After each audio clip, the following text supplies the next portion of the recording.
Remember to talk into your mic. Okay, great. You are live. You can continue. Thank you. All right, welcome back. I just really just wanted to sort of conclude what we've been talking about. Looking at the math, it looks like we've met the conditions set forth. But things that are important to me to just remind everybody of is this is a max number that we're talking about. The reality of the decibel level that they'll be using to hear somebody speak, the rabbi speak, clearly underneath the pavilion is likely much lower than these levels. So we want that to just be pounded home that this is the maximum level that these speakers can play, all right? But we believe it's going to be significantly lower that they're actually used. The other thing that I feel is important to just continue to talk about is that they're not used 24/7. They're just used for the events that they have, and they're also not designed to be used for weddings or anything of that effect.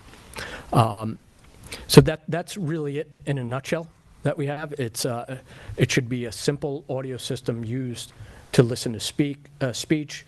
We've capped the limit at a maximum level. I do not believe it's ever going to really go to those maximum levels. We've capped the frequency so it reduces annoying sound. The goal is to keep not only the Jewish Center of the Hamptons happy so that they can use their facility, but also the neighbors at Borden happy.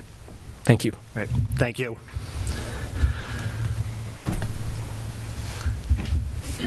You're an attorney, right? And I'm also an objector, whatever. You'd like state your name and address for the record. Debbie Buell, 22 Borden Lane, East Hampton. Do you swear to tell the truth, the whole truth, and nothing but the truth? Yes. Thank you. Yes, yes. Thank you for your time. I'll be brief. Yeah, I'm just wanted to speak in and request of further continuance of this.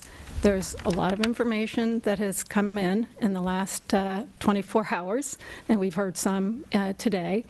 When we were here on June 9th, it was really the first time that there was any substantive presentation on the noise factor. And there was a lot of discussion at that hearing about 80 decibels. So when I got back and I got the PowerPoint and I saw that the decibel limit that the applicant was proposing was 95. I was surprised at that, but that was the number that we asked our consultants to analyze, and that's what they did. And then yesterday, we get the 85 decibel proposal, and now today we're hearing about 80, and maybe 80 is 85, or maybe 80 is 75. I need a little time to digest and have our consultants explain what that means. This hearing was originally set for March 10th. It was adjourned for 2 months at the applicant's request.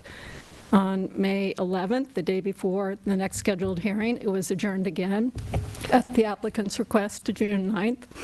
You know, I understand the desire of the applicant to get some closure on this, but it's a complicated issue. It's one that will affect the neighborhood for years to come. I think that it can take the time that it needs to take to get it right. One of the things that we're interested in addition to understanding the decibel limit, is then how the decibel limit is actually programmed.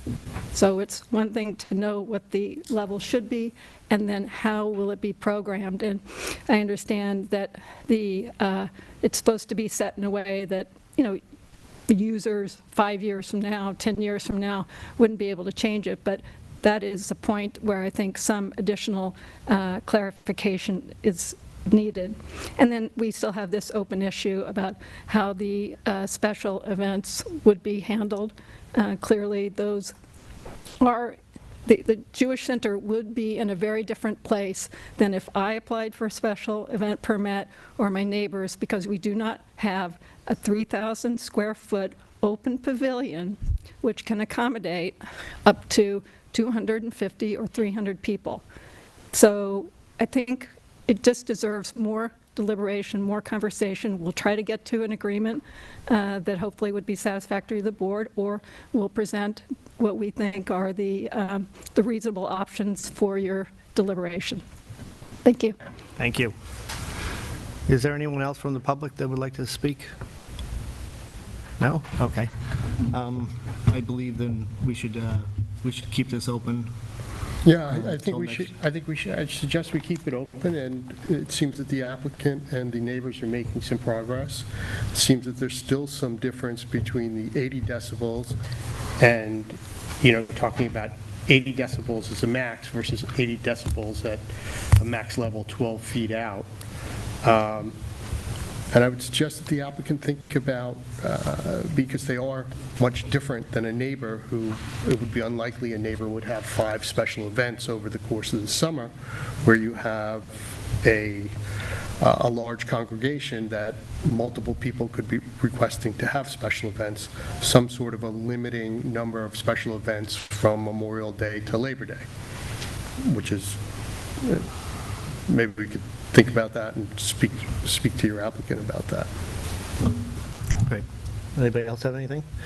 No? Okay. We'll adjourn this until next month, and now we'll move on to the next on the agenda, which is the hearing for Maidstone Club. I'll let John take over.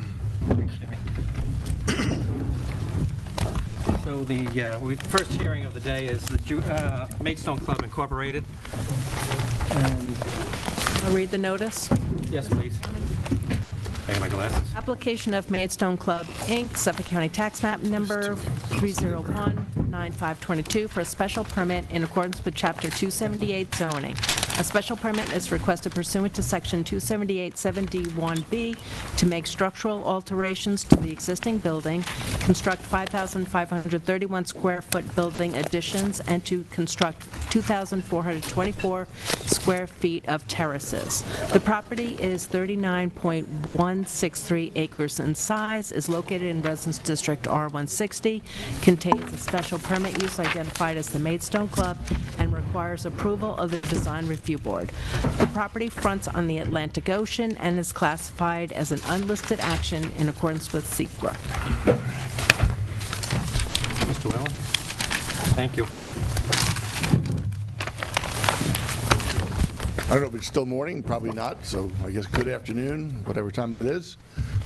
Mr. Chairman, members of the board, my name is Richard Whalen from Whalen Filer PLLC in Amagansett, attorney representing the Maidstone Club.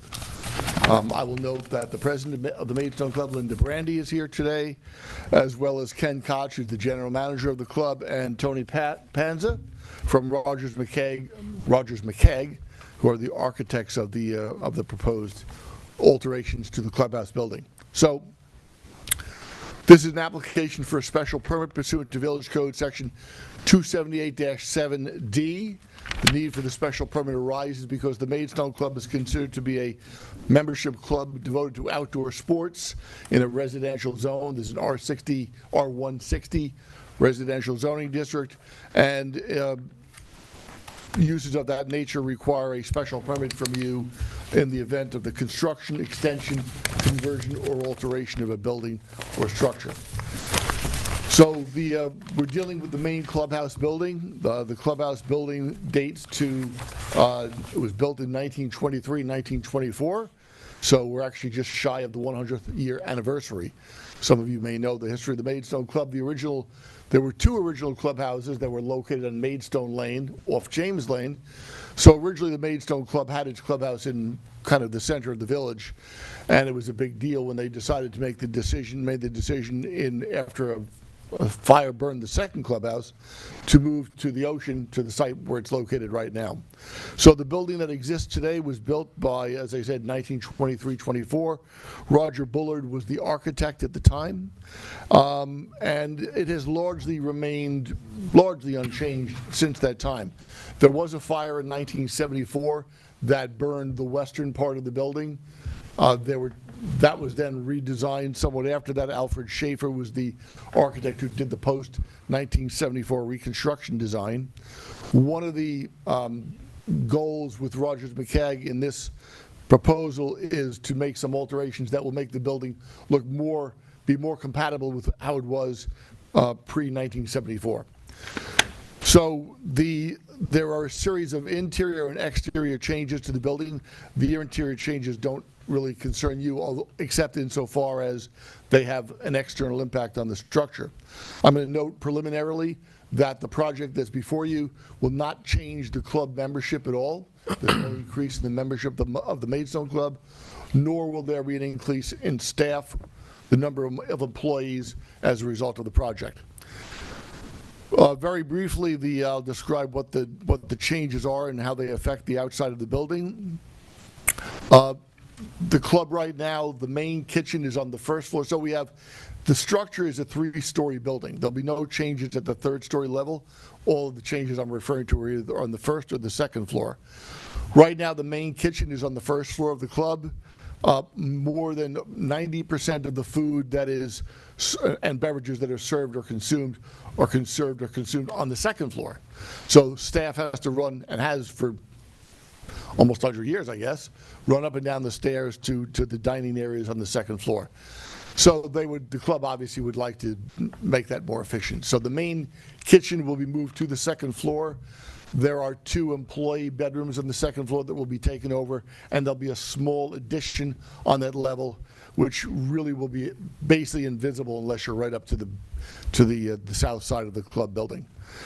There are, at the 1st floor level, the removal of that kitchen area will open up space that can be used for staff, break room, lunchroom area, and also for, space for additional storage and lockers and so forth for the staff. Now, part of that, actually, there will be an addition built out to the south to accommodate some of the additional staff lockers, a dining area for them, and back of house storage. The lower level actually goes to grade on the south side.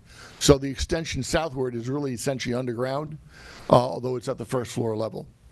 There will be a terrace that will be built outside above that, an outside terrace. There is a 2nd floor. There is a dining room at the 2nd floor that will now have an outside terrace on the level above where the staff space will be expanded. Administrative offices for the building are at the southwest corner of the club building. Those will be enlarged. Again, some of that will be below grade. And then probably the most notable external change will be the western end of the building. So at the western end of the building, at the 1st floor level, there is a women's lounge locker room area. The existing club has essentially no basement space. So the women's lounge and locker room will be rebuilt. Again, that's at the 1st floor level. There'll be a basement built below that. I think that's around 2,200 square feet of basement. And then that area, the lounge locker room area for the women will extend westward by about 7 feet. Above that, there will be a new outdoor terrace area. There is an outdoor terrace there right now at the 2nd floor level with an awning above it. The awning will be replaced. It will still be an outdoor space, but there will be a fixed roof above. That is similar to the way that the building was designed prior to the 1974 fire. So again, the western end of the building, 1st and 2nd floor levels, will move westward by 7 feet. There's a little outdoor patio, I think, on the western side of that. That will be, again, moved westward to come to in accordance with the change above.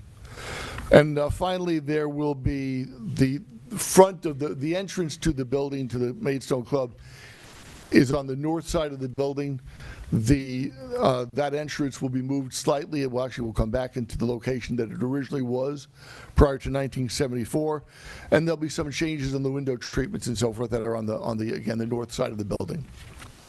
So these are basically largely cosmetic changes. They are going to be compatible, obviously, with the design and architecture of the Maidstone Club building that we are all familiar with. Just to give you a sense of perspective or proportion, the gross floor area on the ground floor, 1st floor of the building, will increase by 2,546 square feet. The 2nd floor GFA, or gross floor area, will increase by 875 square feet. As I said, there are no changes at the 3rd floor level.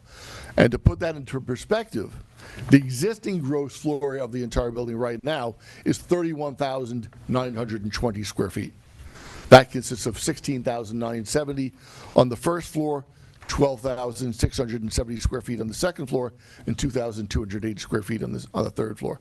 So we're looking at an increase of less than 3,500 square feet in size with the building that currently has a GFA of almost 32,000 square feet. As I said, there will be a basement beneath the women's locker room. That'll be 2,110 square feet in size. There will be some increases in outdoor terrace. On the south side of the building, I mentioned before, this will be above the underground space for additional space for employees. The total terrace area at the second floor level will increase from 1,825 square feet to 4,250 square feet.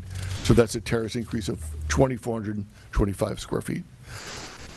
In terms of compliance with village zoning regulations, there are no variances involved.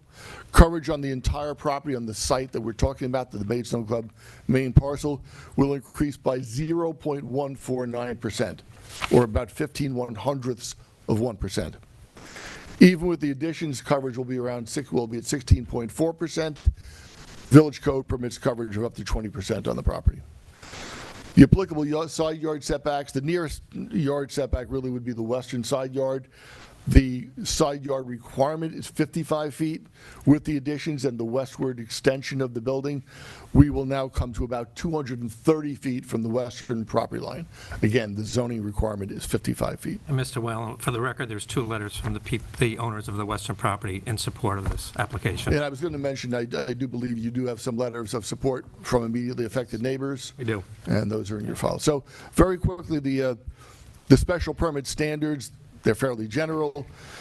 In issuing a special permit under this code section, the ZBA is required to ensure that the special permit, or the use, will not prevent the orderly and reasonable use of adjacent properties or properties in adjacent use districts.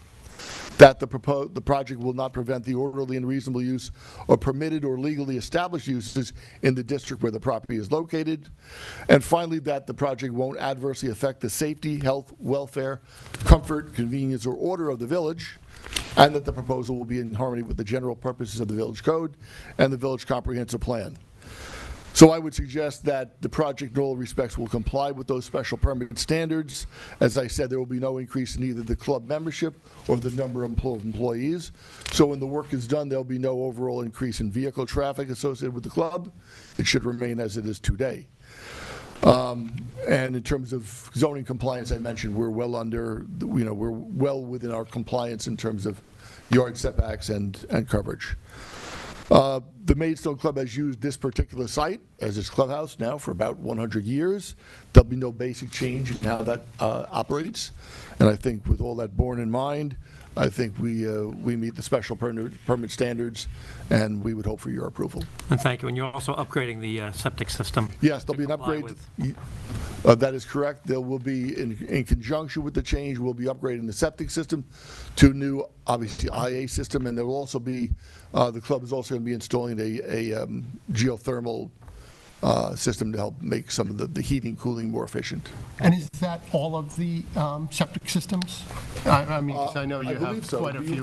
I'll let Tony answer some of the technical questions, maybe.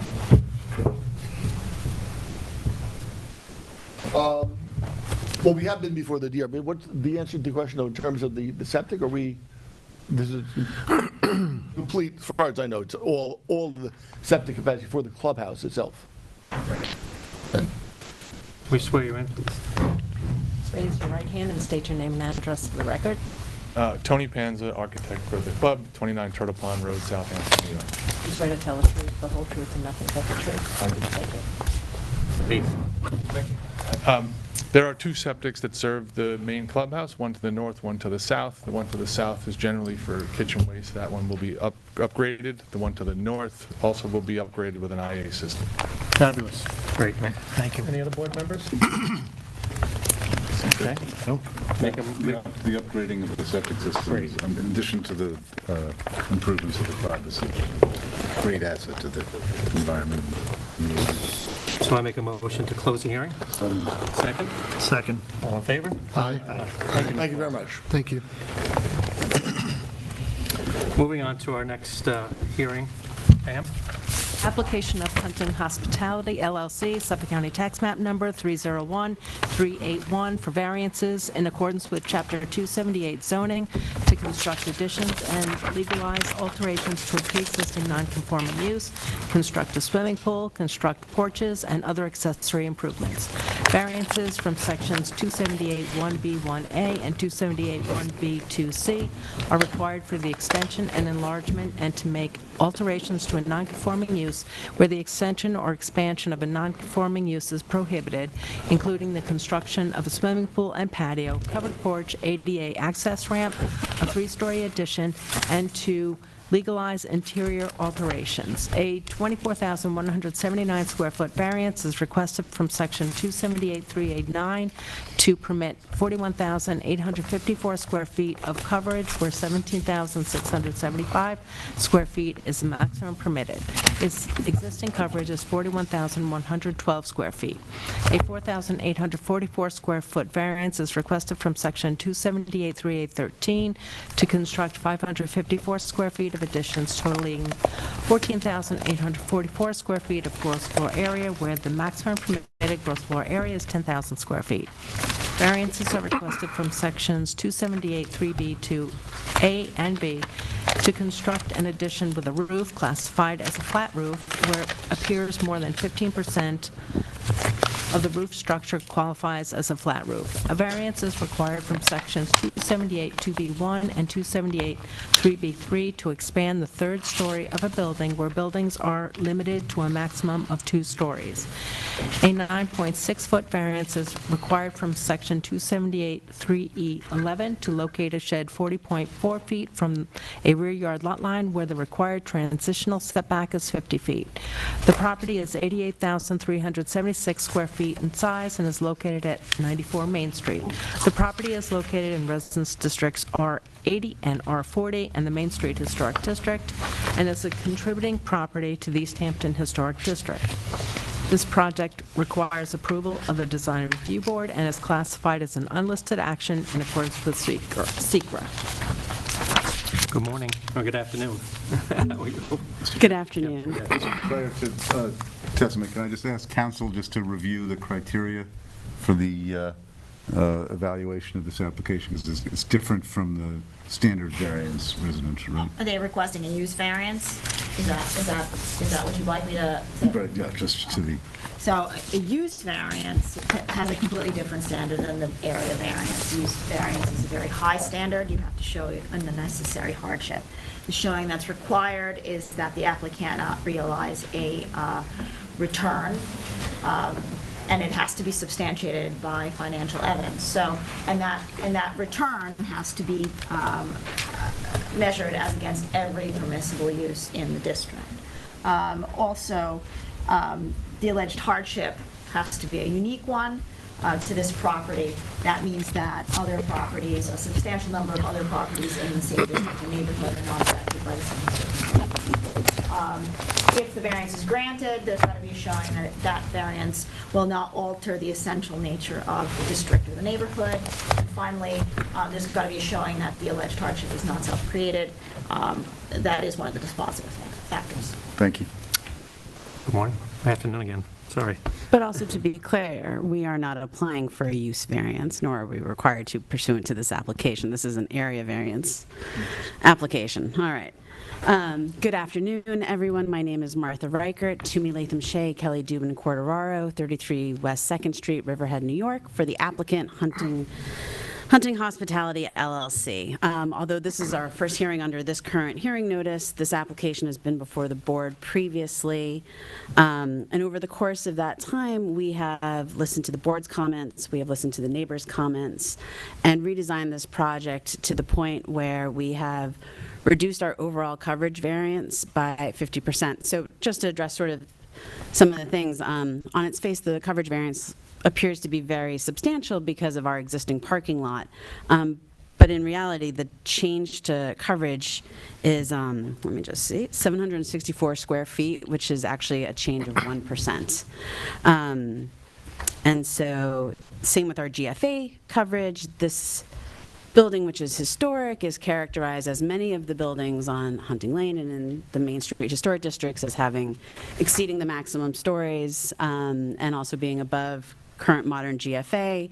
This board has dealt with that numerous times with properties on Hunting Lane, right, where they recognize that these historic structures are commonplace to be bigger, have 3 stories, et cetera. So our GFA variance is really only for 555 square feet, and that is to accommodate the addition of an elevator. Spread across, that 555 square feet is spread across all 3 floors. So going back to the proposed improvements here, many of them are to bring the Hunting Inn into ADA compliance. Oftentimes you see applications come before this board where variances are to not comply with ADA, but it is the desire of the new owners to bring this property into ADA compliance, and they are in fact mandated. There is no exception for historic structures. And so what we have proposed to do is create, in keeping with the design standards for the historic districts, these improvements are all located in the rear of the structure. They will not be visible from Main Street. They won't be visible from Hunting Lane. And given the 50-foot wide vegetative buffer that we are proposing, they won't be visible from neighboring properties and from David's Lane either. So I'll start first, sort of, since much of this application has to do with ADA accessibility. We are proposing 2 new ADA parking spots, which will be adjacent to an ADA pathway. ADA compliance requires you to put your spots closest to the building. While we have a number of pre-existing ADA spaces, given this new path of travel, these 2 new spots will enable someone who parks in that spot to then use the walkway, which leads to a ramp that is covered and brings you into the first floor of the building. There are currently no entrances in that building that don't have stairs. And so once you enter through what is our proposed new first floor area, there is an ADA compliant bathroom immediately adjacent to the entrance, and an ADA compliant elevator, which can take guests to the rooms on the 2nd and the 3rd floor. On the 2nd floor, we have an ADA suite that is immediately adjacent to the elevator. That is a fully compliant mobility room, meaning that someone in a wheelchair can be rolled into the shower. And then, although not within the purview of this board, the plans also show that we have made 2 seats at the bar ADA compliant by lowering the bar so it meets those accessibility standards. And those are the interior modifications. There were some reconfigurations of the room in order to achieve this, but there has been no change to the number of guest rooms. And by making some of the rooms a little bit larger, or in fact larger to accommodate an ADA compliant bathroom, there is also no change in occupancy to the rooms. So while they've been reconfigured slightly, there's no additional rooms. There is no change to occupancy. So with respect to the inn's non-conforming use, it is not being expanded. But these proposed improvements will modernize the establishment and bring federally mandated accessibility to the inn for the very first time, and for also the restaurant patrons with respect to access to the building. On the exterior, and we've established this in sort of prior filings, New York State courts hold that a pre-existing non-conforming use is entitled to its customary accessory uses. And so what we have proposed here is a swimming pool that meets the 50-foot transitional yard, and again, an ADA compliant pervious paver patio. And so that is the source of our coverage variance right there. One of the reasons we selected this pervious paver patio is because it is ADA compliant for anyone who wants to use the pool. The pool itself will be a roll-in pool, so anyone who is mobility impaired can use a ramp to walk in, or if they're in a wheelchair, be wheeled in. We eliminated long ago the cabanas that were initially proposed. And, I'll take a moment just to let the board know that I am joined by my co-counsel, Edward Burke Jr., architect Daniel Tarabello from Advantage Architecture, and I also have the Inn's general manager, Sheila Anderson. In looking at this project, when we first came in, we've reduced coverage, the requested coverage relief by 50%. We've reconfigured the pool patio and the pool to achieve the 50-foot transitional yard setback, which is designed to, again, address concerns for the protection of light, air, noise, et cetera, when a commercial use abuts a residential district. And in so doing, we meet those setbacks. What we do need transitional yard relief for is our pool-compliant barrier, and fencing is actually contemplated within the transitional yard regulations. And we have relocated a shed, which will be in the transitional yard. It is 40 feet from the rear yard, so it needs a setback variance of, or a transitional yard variance of 10 feet. With respect to the swimming pool, in response to the concerns of the neighbors, we are offering to covenant the hours of operation from 10 a.m. to sunset.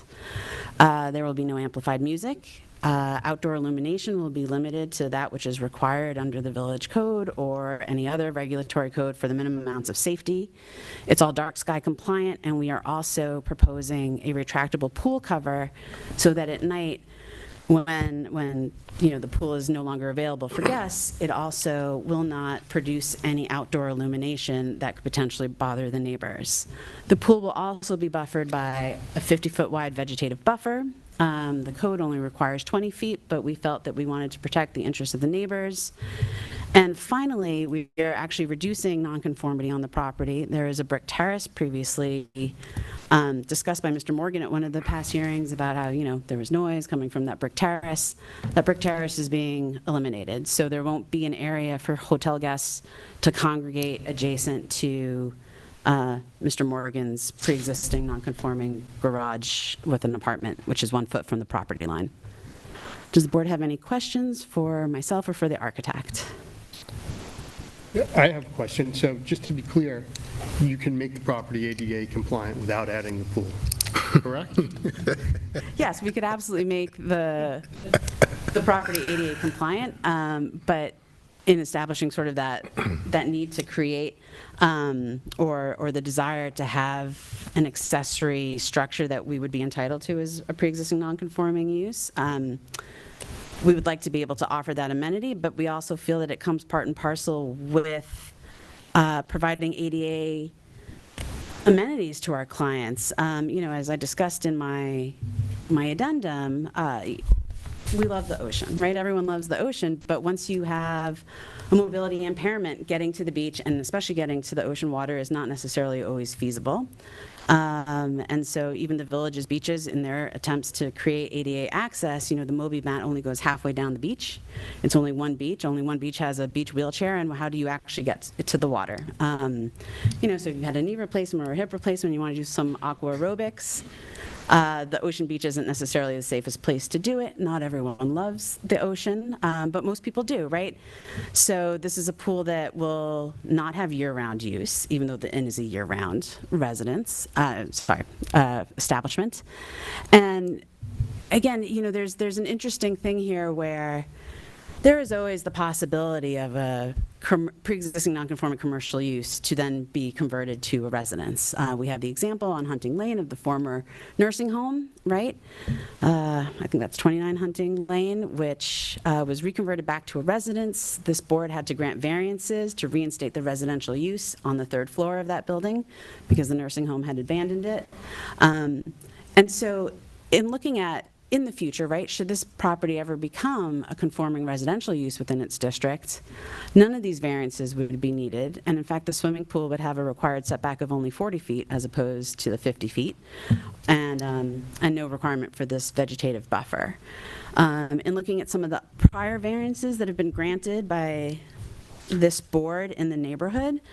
And again, these are all residential properties, but it speaks to sort of the character of the community and what variance relief does not alter the character of the community. Specifically, David's Lane. 26 David's Lane received a variance in 1999 for GFA for an accessory structure to allow pre-existing non-conforming garage to exceed, to add a second floor addition for a design studio, bringing the GFA up to 1,192 square feet. Their swimming pool is now pre-existing non-conforming with respect to setbacks. We are meeting the setbacks for the swimming pool. But again, 14 Hunting Lane received a coverage variance for a swimming pool. And what the board looked very favorably upon in that particular application was the fact that the applicant relocated the pool to the rear yard in conformance with the design district guidelines for the historic district. That's something we've done off the bat. And that they reduced the size of their pool, but they still did need a coverage variance for their swimming pool. And one of the things the board recognized, because that is a historic home, was that even the most insignificant variance would require relief pursuant to the way the code deals with pre-existing non-conforming structures or uses, right? You need a variance just to get through the door for everything else. In 2020, 29 Hunting Lane, which is the Henry Hedges house, received a 660 square foot coverage variance for at-grade improvements. They also received a 291 square foot GFA variance for an addition and to reinstate the residential use on the third story of that home. 19 Hunting Lane in 2011, October 28, 2011, received a 422 square foot variance for lot coverage and a 65 square foot GFA variance. Again, under similar circumstances with the house exceeding the number of stories and doing that. So I would argue that this board has found that when dealing with historic properties, there is sort of a little bit of a shift in how you would normally approach newer construction, because when you deal with historic neighborhoods and properties, nonconformity is sort of the word of the day, right? A lot of what makes a property historic is stuff that wouldn't be allowed under modern zoning. And so this board has always looked at how do you preserve the character of the community. And that's really something that the design guidelines speak towards. But in looking at the character of the community, and I actually have a handout for the board that I'd like to present. Sorry, Pam, I didn't do this sooner. And this handout specifically speaks to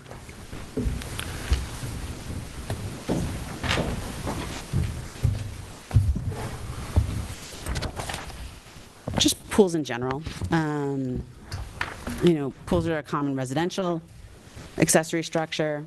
They are a common But there's accessory. only one family to a pool. No, I understand that. So- But there is the Baker House, which is a pre-existing non-conforming inn in the Main Street Historic District, and in the same zoning district, also has a pool. It was done prior to some of the changes to the village code that would have required them to come in for a variance for it, but they have it, and I don't believe it's been an issue for the neighborhood. I found no notices of violation, no complaints. Okay, Mr. Rose can. So I think the reason I asked council for the clarification, and the application is to seek an accessory, a variance to permit an accessory use for a non-conforming commercial.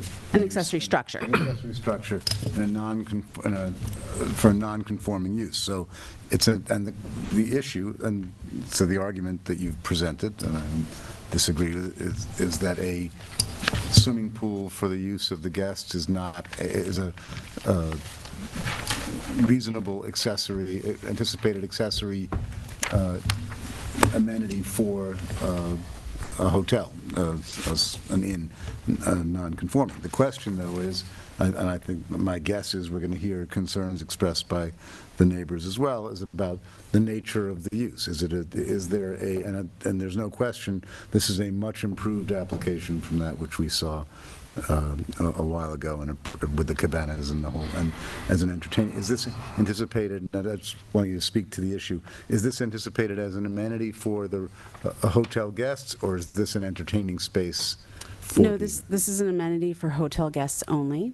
It will have that pool-compliant barrier, and once evening hits, it will not be accessible because of the retractable cover, no extra illumination, the covenanted hours, no amplified music outside. So we feel that in some ways, we're actually reducing area where hotel guests could have congregated if it remained just lawn, right? So I feel that in terms of the neighbors' concerns, they are getting, again, that 50-foot wide vegetative buffer, which is in excess of the 20 feet required under the transitional yard. We're amenable to additional sound mitigation, like a double fence sound wall, as we have for the parking lot. Those are things that the board could request of us, and we could most certainly do, but we did add a significant amount of vegetative buffer for both just, sort of visual and sound mitigation. But with respect to adding this accessory structure, it does not increase traffic. It does not increase the inn's capacity. It will be limited only to inn guests. It's not a swim club. We're not inviting outside people for memberships, right? It is only limited to the inn's guests. That's 19 rooms. It's only going to be used seasonally, and those are all Not be available for lease or rental for an event. I mean, the question, is this a for like a pool party? Pool party, right? If you want us to covenant that we won't use it for events for people who are not a guest of the inn, then absolutely. I mean, it'll be limited to in-guest use only. So can we listen to some of the concerns Absolutely. of, I assume, the neighbors? And if you'd like to come up one at a time, obviously, and state your name, and Pam will Thank you. swear you in. Thank you, Martha.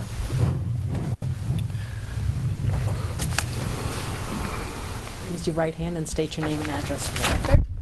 Lisa Dorch, 26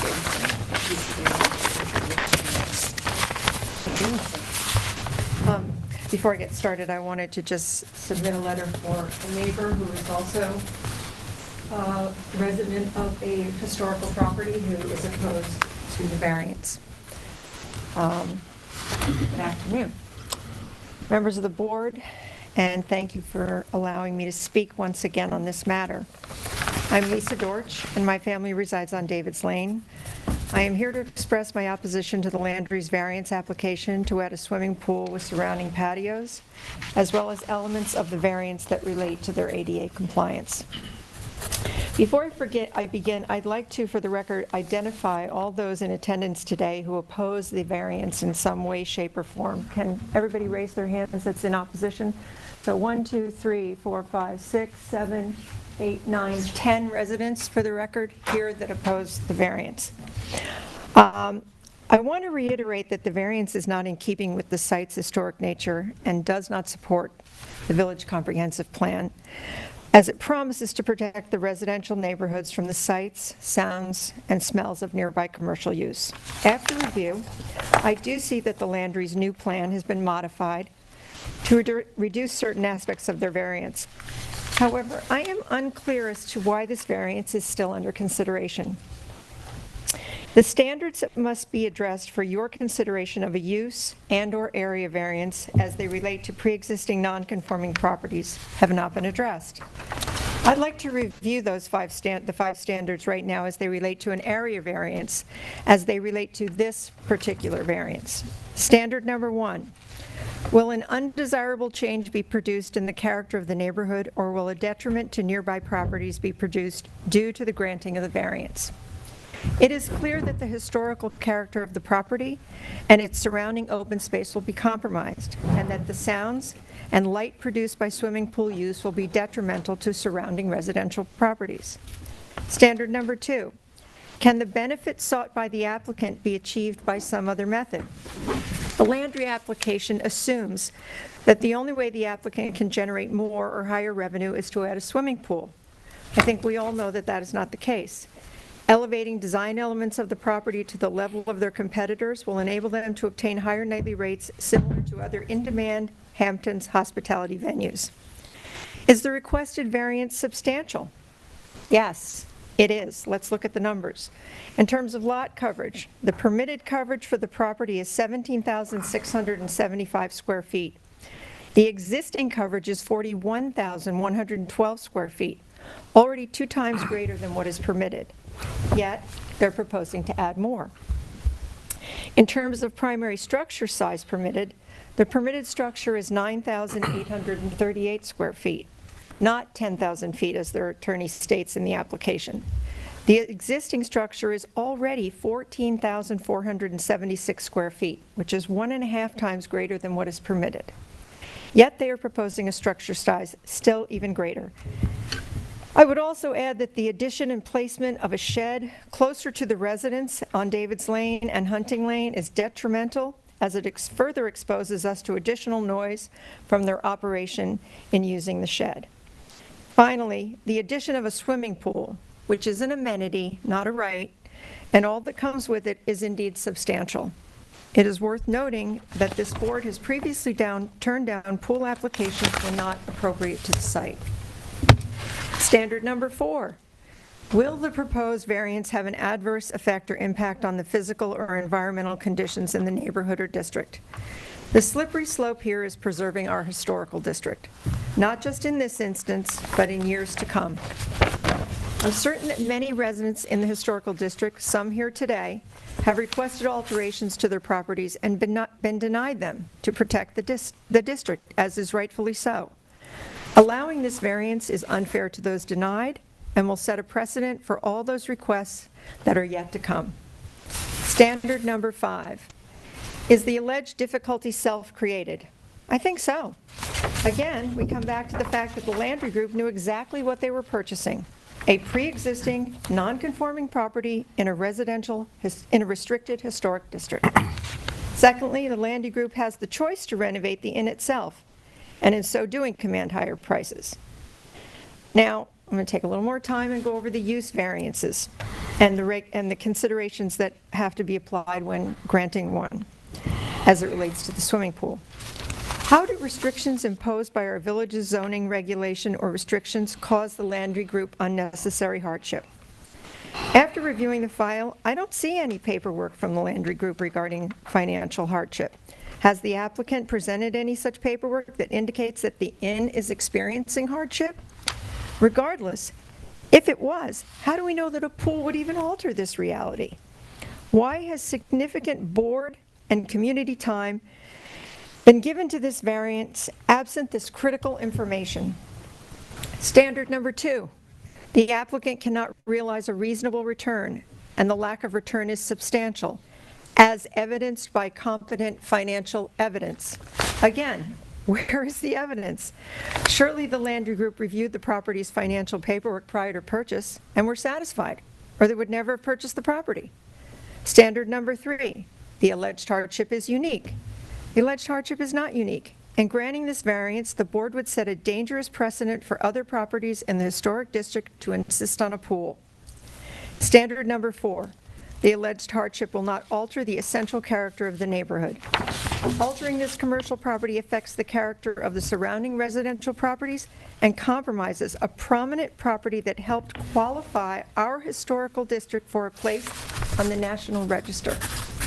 Standard number 5, the alleged hardship has not been self-created. One more time, where is the proof of hardship? The Landrys purchased the property as is, so any perceived hardship is certainly of their own making, as they chose to purchase the property knowing its restrictions. So at this point, I have to respectfully ask the board, how can this variant application still be under consideration if the standards for a use or area variance do not show that either is justifiable? I'm sure there's not a person in this room or in our community who does not support the handicapped. However, presenting this as an application that is primarily about becoming ADA compliant is simply a false narrative used to make this application for a pool more palatable. Finally, the Hunting Inn is in 2 historical districts, the Hunting Lane Historical District and the Main Street Historical District. It was placed on the National Register of Historic Places in 1987. This is an official list of the nation's landmarks, quote, worthy of preservation. So let's talk about what that actually means. Eligible properties, and I'm quoting here, must represent a significant historic theme, and they must be intact enough to illustrate their association with that theme. A historical district is a group of buildings, structures, and sites that are significant for their historical and physical relationships to each other, meaning properties in districts that are not usually significant individually, but gain meaning from their proximity and association with each other, end quote. So to be clear, by altering the Hunting Inn with a site change that never historically existed on the property, we are jeopardizing the integrity and relevance of two of our historical districts. Why would this board jeopardize our historical districts so that the Landrys can add an unnecessary swimming pool and a 3-story elevator attachment exterior to the building that only intends to accommodate one ADA bedroom? If there was sincerity in the Landry Group's desire to become truly ADA compliant and maintain their historical quality, there are ways, albeit more costly ways, for example, by putting an elevator in the interior of the building, to do so fully and completely without disrupting the exterior integrity of a historical building. So given all of the opposition and points presented today, I do not see how the board can continue to consider this variance, which not only goes against our village's comprehensive plan, but additionally jeopardizes our 2 historical districts' place on the National Registry. I respectfully request that you deny this application, and I thank you for your time today. Lisa. Lisa, can you give the names of the, when you're, after the meeting, to Pam, the names of the 10 people in the audience, where they live and their addresses, please? Sure, sure. And can we clarify this, Lisa, is this a use variance? This is not a use variance. Okay. This area variance standard. Okay, so I just want to get that on the record. We have received some written comments. Yes, sir. Please. Thank you, Mr. Chairman. Frank Morgan, 102 Main Street. Do you swear to tell the truth, the I certainly whole do. truth, and nothing but the truth? I do. Thank you. Thank you. Please, Ms. Morgan. Thank you, Mr. Chairman, and thank you, board members, for the opportunity to speak again on this important issue. As you've heard, I reside at 102 Main Street, which is the adjacent property of the Hunting Inn. The home was built around 1760, and at one point had David Hunting as the owner, and Nathaniel Hunting owned the house next door, which is now the Hunting Inn. We are the only 2 properties on Main Street between David's Lane, named for David Hunting, and Hunting Lane, named for the family. So as such, we're the most affected property with respect to this application. For many years while waiting across the street at the jitney stop, I saw a rather forlorn-looking house, which I came to know as 102 Main Street. It obviously had good bones, but was in significant need of a great restoration. When it came on the market, I went to take a look at it. Gene Rickabaugh represented the seller and encouraged me to take on the project. However, when I walked through the door, I simply didn't know where to begin and felt like closing the door and heading home. However, the prospect of restoring this grand old house was too much to pass up. And so working with a local architect, local contractor, and Bob Hefner, my partner and I took on the challenge of restoring the house to its former glory, making certain to keep its historic nature and appearance for us and for the village. We must have succeeded because the number of people who pass by and take a cell phone picture of the house is amazing. Some even venture up onto the porch and point at the house as if to say, look where I live. Indeed, I once found a man on the porch, and when I asked him if I could help him, he said, I'm here for my absentee ballot. This is the village hall, isn't it? There was so much interest in the house that we were asked to have it on the Historic Society tour, which we did in 2019. So given our love of the village and our desire to keep this remarkable home intact and faithfully representative of its historic character, we were dismayed to learn several years ago that the new owners of the Hunting Inn desired to change the historic nature of the inn and the character of the neighborhood by proposing a change to allow a swimming pool. hot tub and cabanas on the side lawn next to our property line. Although we very much support the inn, we are happy to have them as a neighbor, and we appreciate the cosmetic work they have undertaken on the building and grounds. It's in the same spirit of maintaining a historic property in a tranquil residential neighborhood that we think the application should be denied. Given community opposition, we were pleased when the application for a change was withdrawn, but bemused when it resurfaced last year in essentially the same form. Although some modifications were made, the revised application presents the same basic question of a change in the character of the property and the neighborhood. A number of points have been made about this, but deserve to be remade. First, the owners of the inn were well aware of the historic character of the inn and its neighbors in the Main Street Historic District, as well as the various use restrictions that existed on the property at the time they acquired it. Further, they knew that it was a non-conforming business use in a residential district. In light of these factors, there could be no expectation that they would receive a variance to put in a recreational complex as proposed. A point raised by the applicants regarding swimming pools also needs addressing. They contend that there are a number of swimming pools in the neighborhood, and so they should have one. First, I should point out that there are no residential swimming pools visible from Main Street. And to the extent there are pools nearby, I've yet to hear a single splash or a clink of an ice cube.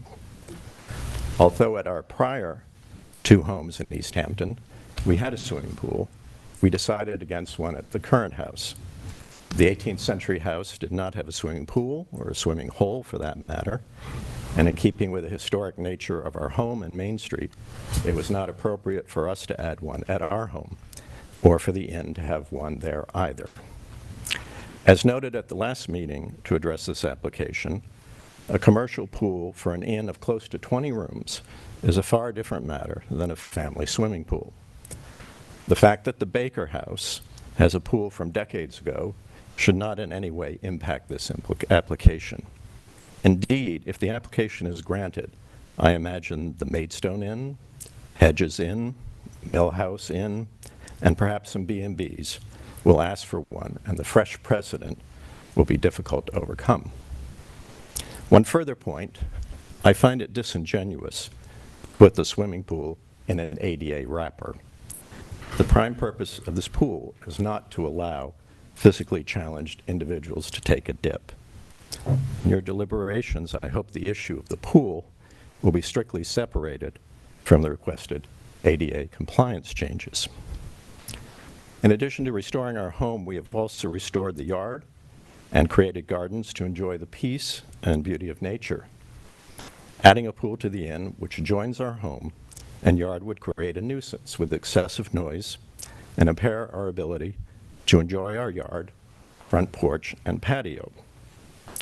The only noise we had from the inn was in the summer of 2020, when they did outdoor dining virtually on our property line. Some of the patrons stayed late and did not use their inside voices, but we accepted that noise because we understood it was a short-term and unique situation to survive COVID restrictions. I don't have the history on this, but I assume the zoning rules and comprehensive plan have been well thought out and serve to protect our village and its homeowners. If approved, this change would alter the character of the residential historic neighborhood and would conflict with the very purpose of zoning. I note that I guess I'm a little confused as to why this isn't a use variance request, but looking at those standards, as Lisa Dorch just pointed out, clearly they're not met. I'm thinking particularly in terms of a reasonable return on the business, which they clearly have been able to do. I do note that the applicant has over 600 restaurants, at least 1 hotel, and casinos spanning a great part of the country, including Houston, Las Vegas, and Atlantic City. In some locations, a swimming pool may be desirable in order to be competitive. However, I do not believe that someone who comes to our quaint village for a family visit, a wedding, a trip to the beach, or a charity benefit, and is paying $600 to $700 per night to stay in a historic inn on Main Street, would not otherwise stay at the inn if it did not have a swimming pool, particularly with the ocean right down the street. The Inn and Palm Restaurant have operated successfully for a very long period of time without a pool, and with the limited options for overnight accommodation in historic East Hampton, I expect they will continue to do so. In terms of noise, the owners, you've heard today, have agreed to use hours and perhaps other restrictions, but really, who will enforce them? If a customer is paying $700 a night, do we really think the staff will tell someone they can't swim a bit past hours? Will anyone stop someone or a group of friends from bringing out cocktails to enjoy by the pool? Will the manager confront a wedding party whose reception ended at 11 p.m. and say they cannot afterwards chill in the pool with a glass of wine? It is clear there will be noise and possibly other disturbances.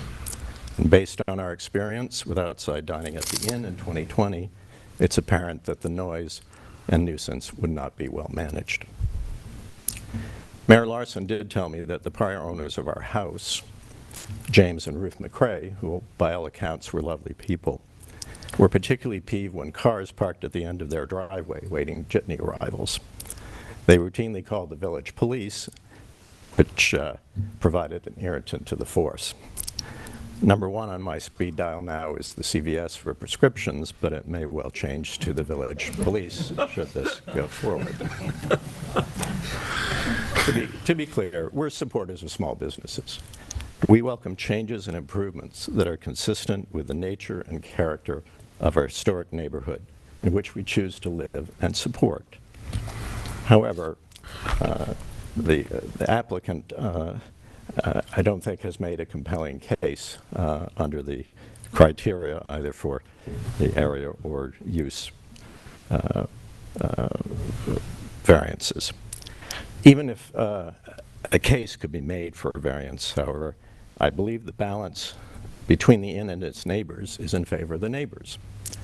A legitimate concern about noise and nuisance should outweigh approval of an amenity that is not a must-have, but at most a nice-to-have. We really are fortunate to live in America's most beautiful village. We've done what we can to ensure that it remains that way, and we hope that you will agree that this project should not proceed. Thank you, Mr. Hardy. Thank you. I'd like to, does anybody else like to speak? I'd like to keep this. Are you also taking comments in support? Yes, sure.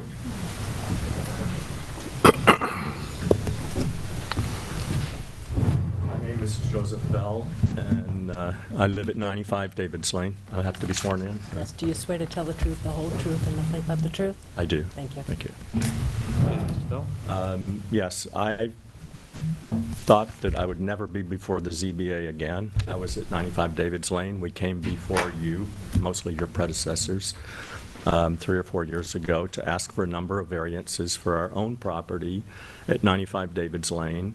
I thought they were reasonable, and ultimately we made compromises, and we made significant compromises, and then at the end of the day, I feel like the village, the ZBA was happy, and we were happy. We're very happy with what we have. I do live, by these folks. This is a very difficult situation. They've dined in my house. I've dined in their house. They're very lovely people. I understand their concerns. I must say that I can't see in my heart how this actually impacts the character of the village.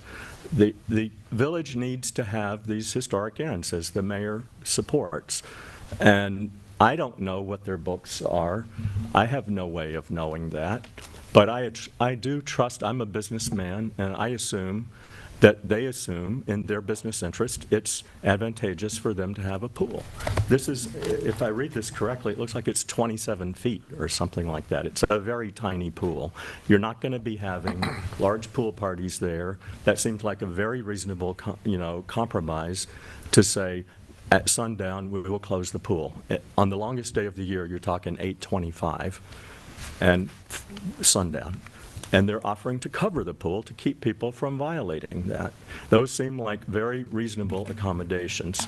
And then you talk about the character of the village. These lovely gentlemen are the only people I know of that don't have a pool south of the highway. Not that, I think if you look at an aerial map, you would probably see that 95% of the homes have a swimming pool right there.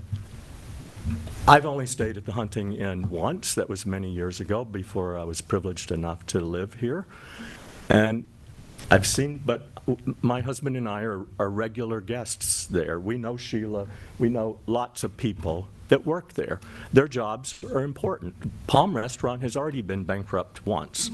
So I can only assume that they feel that this is in their interest, yes, to have a pool, not because it's going to be a big use. I personally, when I go on vacation in the summer or to Florida in the winter, it's important to me that the place have a pool, whether I ever use it or not. It's just an amenity. It's just like I'm not going to stay in a hotel that doesn't have a bar. I prefer that they have a restaurant. We go up the street all the time. This is a short season. I can't imagine anybody's going to be in that pool before May 15th, and there's going to be very few people there after September 15th. I can't imagine, because it starts getting cool here. The people go away. A lot of the people on David's Lane, we're the last house on the right as you go down to the duck pond. We walk past every one of our neighbors' houses on David's Lane all year round. We walk to a dozen restaurants in the village. And so I see all these houses that are dark most of the year.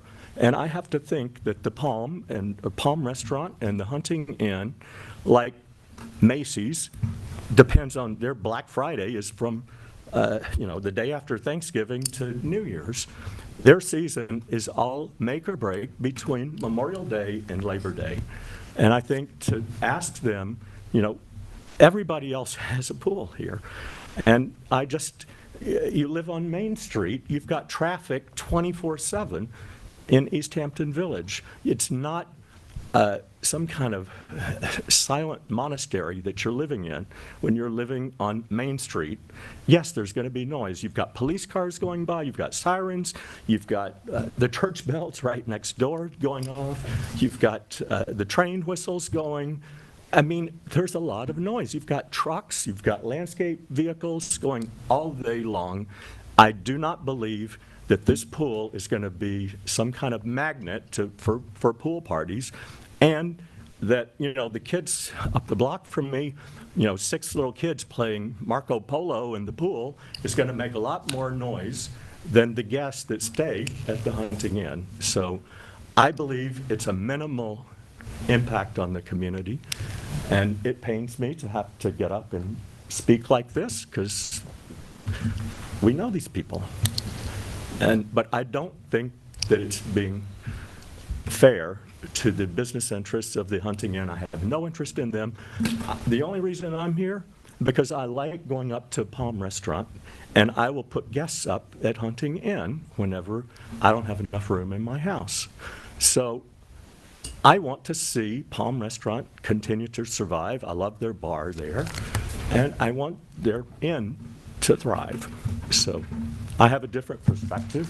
I think that many of these interests that have been laid out in front of you are hysterical, really, to be perfectly honest.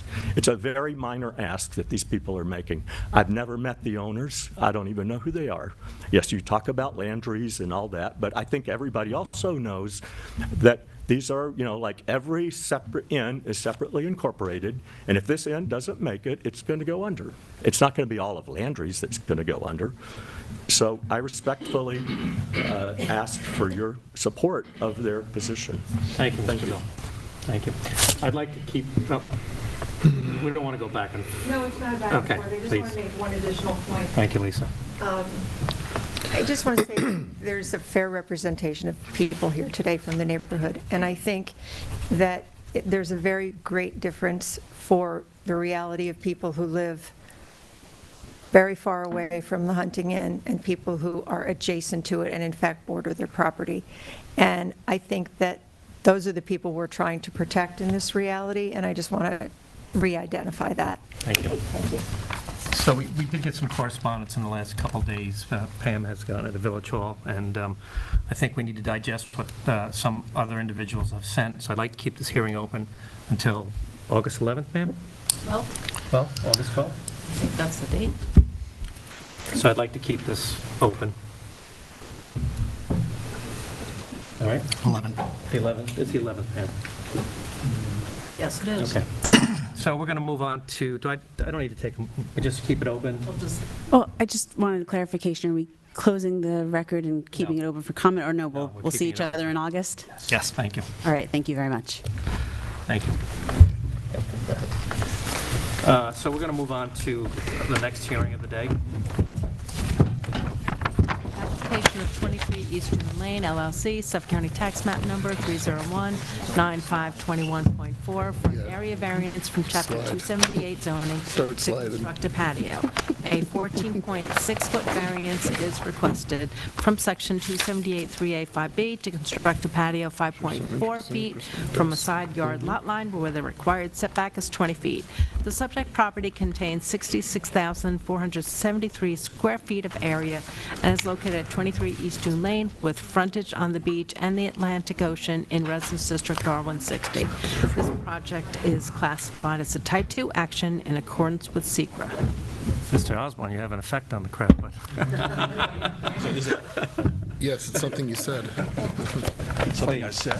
Yes, it's something you said. Good afternoon, everybody. Tom Osborne from Osborne and McGowan, PC, 135 Main Street, East Hampton, New York, on behalf of the applicant, and Mr. Hill, who's one of the owners, is also here to answer questions. So this is very straightforward. The area that is in question is right outside the kitchen. That's the area where the grill is. It's desirable to have a patio there, a very small patio. Unfortunately, there's no way to meet the side yard setback. It's just impossible. We do have a letter from Maidstone Club, which is the neighbor, with no objection to the application. The variance is substantial, unfortunately, but the only alternative would be move the house or buy a chunk of property from the club. Neither one's happening. There really isn't anything else to it. The use of the area will not change, and there's be no impact on the public. Are there any questions? I don't have any issues on this. Does any board members have any issues? Nope. No. Motion to close the hearing? Second. Anybody in the audience like to speak on this? Second. Okay. We have a second, Pam. All in favor? Aye. Aye. Okay. Next hearing, Pam, please. Application of East Dune Lane Corp., Suffolk County Tax Map Number 301-9521.3 for area variances from Chapter 278 zoning and Chapter 124 preservation of dunes to install two sculptures. Variances of 15.7 feet and 9.8 feet are requested from Section 278-3A-3B to install two sculptures 15.7 feet and 9.78 feet from a side yard lot line where the required setbacks are 20 feet.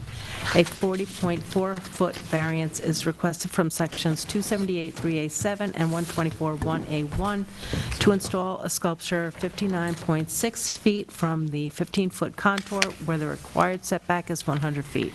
The subject property contains 59,073 square feet of area and is located at 27 East Dune Lane with frontage on the beach and the Atlantic Ocean in Residence District R160.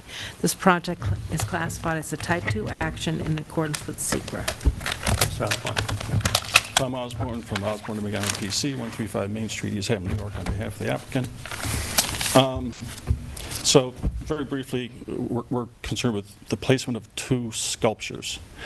Given the way the code is written, they do qualify as structures, which need permits and have to meet side yard setback and so on. The proposed location of the sculptures is done advantageously from the point of view of the owner, obviously. No one else in the public will be able to see them. You can't see them from the beach, and the only neighbor that could be affected, who's to the west, has written a letter saying she has no problem with the application. Once again, it's an aesthetic point of view that's at work here, and that's it. Thank you. Any board members have any issues on this? No. Make a motion to close the hearing. Second. All in favor? Aye. Thank you. Have a nice day.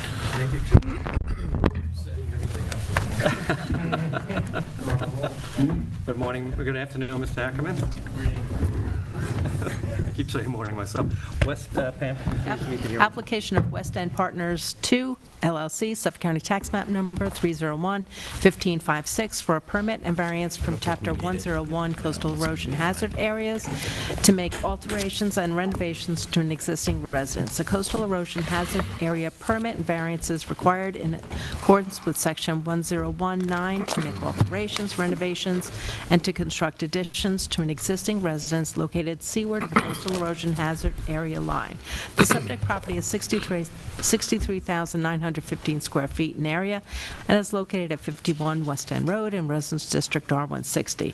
The property adjoins the Ocean Beach and is located in FEMA flood zones VE elevation 17 and zone AE elevation 10.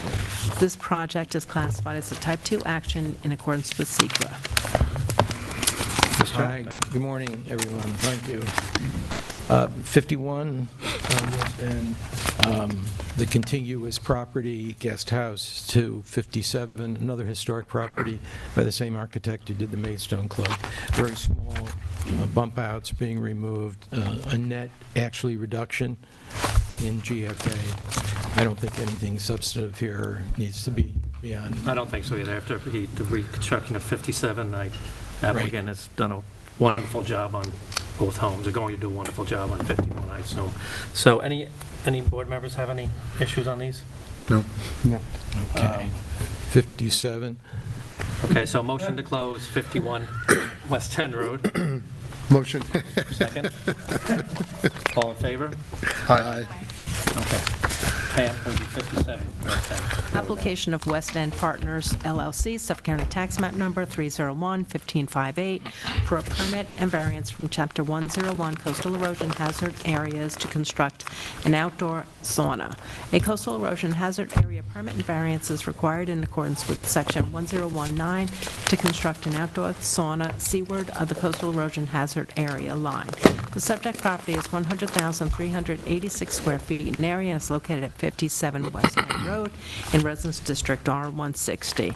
The property adjoins the Ocean Beach and is located in FEMA flood zones VE elevation 17 and zone AE elevation 10. This project is classified as a type 2 action in accordance with SECRA. Mr. Ackerman. Yeah, again, we're doing something above ground, a little sauna facility. If any of you have walked the property, it's just tucked in there, and no one's ever going to see it. We wrote to the estate of Bigar to see if they had any questions or whatever, which is something we do independently, and we haven't heard from them, so I assume there's no issue with the neighbor, and we're the other side. Mr. Morton's the other side. So. It's well screened. Does any members have any questions for us? No. Nope. Okay, so all in favor to close the hearing? Oh. I make a motion. Yes. Motion. Second. Second. All right, all in favor? Aye. Thank you, Ms. Sack. Pam? Application of Peter and Siri Berkey, Suffolk County Tax Map Number 301-412-6.2, for an area variance from Chapter 278 zoning to construct additions to an existing residence. A 19.7-foot variance is requested for Section 278 3A4A to construct a two-story addition 30.3 feet from a side yard lot line where the required side yard setback is 50 feet. The subject property is 80,044 square feet. Located at 139 Fergal Lane in Residence District R160. This project is classified as a Type 2 action in accordance with SECRA. Mr. Ackerman. This is an application of further land that evoked a bit of drama, but it's all been resolved through the assistance of Pam and Billy Hajek. We're simply relocating a second-floor bedroom to a first floor, maintaining the side yard that was in existence at the time these homes were built 40 years ago. I think this is a modest application. And I think the positive to this application, which we should see more of, is older homes reducing nonconformity. In this case, the client is substantially reducing nonconformity of some of the buildings, the swimming pool, and the like. So I think this is a good grant application. And Thank you. we'd like to thank you for working out with the neighbors. I think the screening's there, and I don't think it has really any effect. So, does anybody? I just had one question. So this says proposed two-story addition. I know it was supposed to be, relabeled. Did we get that? Billy did work that out. Okay, so we'll have that to attach to any decision. Okay, that was my only question. Thank you very much. A motion to close the hearing. So moved. Second. Thank you. Second. All in favor? Aye. And a motion to close the hearing. Motion. All right, second, please. Second. All in favor? Aye. Aye. You're going to make it. Have a nice day. I'm gonna make it. By the skin of my teeth. Can we open up for some extra? Let's talk about something else. See you guys. Run, Forrest, run.